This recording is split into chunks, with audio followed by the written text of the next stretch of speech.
बिस्मिल्लाहिर्रहमानिर्रहीम। अस्सलामु अलैकुम वरहमतुल्लाहि वबरकातुहू।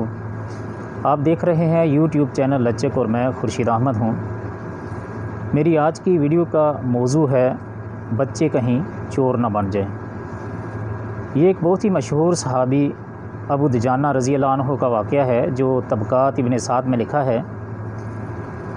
तबक़ात इब्न साद तारीख़ की एक मुस्तनद किताब है, लेकिन वल्लाहु आलम इस किस्से के बारे में अल्लाह बेहतर जानता है कि इसकी सेहत के बारे में मैं कुछ नहीं कह सकता, लेकिन तबक़ात इब्न साद में ये मरकूम है।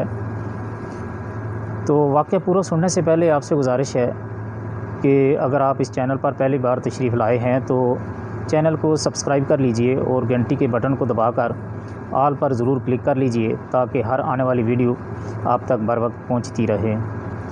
एक सहाबी रसूल अबू दुजाना रज़ी अल्लाह अन्हु को नबी सल्लल्लाहु अलैहि वसल्लम से के साथ नमाज़ पढ़ने का इश्तियाक उनसे बढ़कर किसको हो सकता है।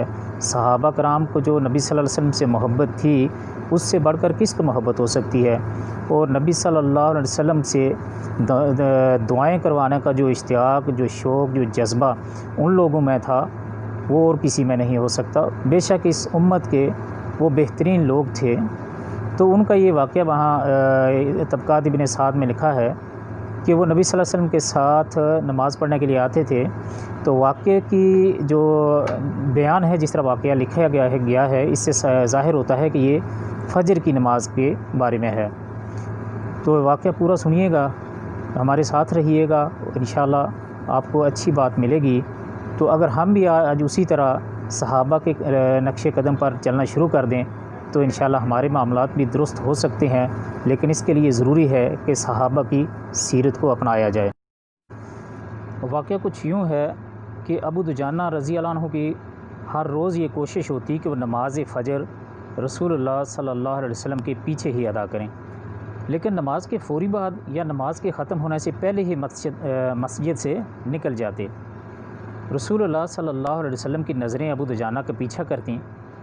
जब अबू दुजाना का यही मामूल रहा तो एक दिन रसूलुल्लाह सल्लल्लाहु अलैहि वसल्लम ने अबू दुजाना को रोक कर पूछा, अबू दुजाना, क्या तुम्हें अल्लाह से कोई हाजत नहीं है। अबू दुजाना गवाया हुए कहने लगे, क्यों नहीं है अल्लाह के रसूल, मैं तो लम्हा भर भी अल्लाह से मुस्तगनी नहीं हो सकता। रसूलुल्लाह सल्लल्लाहु अलैहि वसल्लम ने फरमाने लगे, तो फिर आप हमारे साथ नमाज ख़त्म होने का इंतज़ार क्यों नहीं करते और अल्लाह से अपनी हाजात के लिए दुआ क्यों नहीं करते।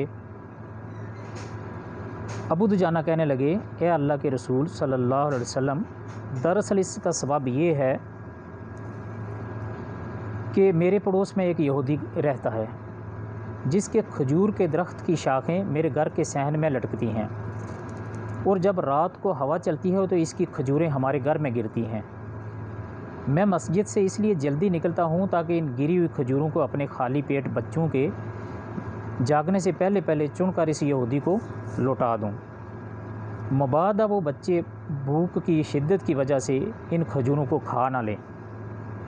फिर अबू दुजाना कसम उठाकर कहने लगे कि ए अल्लाह के रसूल सल्लल्लाहु अलैहि वसल्लम, एक दिन मैंने अपने बेटे को देखा जो इस गिरी हुई खजूर को चबा रहा था। इससे पहले कि वो इसे निगल पाता मैंने अपनी उंगली इसके हलक में डालकर खजूर बाहर निकाल दी। अल्लाह के रसूल सल्लल्लाहु अलैहि वसल्लम, जब मेरा बेटा रोने लगा तो मैंने कहा, ऐ मेरे बच्चे, मुझे हया आती है कि कल क़यामत के दिन मैं अल्लाह के सामने बतौर चोर खड़ा हूँ। सैयदना अबू बकर रज़ी अल्लाह अन्हु पास खड़े ये सारा माजरा सुन रहे थे। जज्बा ईमानी और उख़्वत इस्लामी ने जोश मारा तो सीधे इस यहूदी के पास गए और इससे खजूर का पूरा दरख्त ख़रीद कर अबू दुजाना और इसके बच्चों को हदिया कर दिया। फिर क्यों ना अल्लाह सुब्हानहु व तआला इन मुक़द्दस हस्तियों के बारे ये सनद जारी करे, रज़ी अल्लाहु अन्हुम व रदू अन्ह, अल्लाह इनसे राज़ी हुआ और वो अल्लाह से राज़ी हुए। चंद दिनों बाद जब यहूदी को इस सारे माजरे का पता चला तो इसने अपने तमाम अहले खानों को जमा किया और रसूलुल्लाह सल्लल्लाहु अलैहि वसल्लम के पास जाकर मुसलमान होने का ऐलान कर दिया। अल्हम्दुलिल्लाह अला नेमतल इस्लाम।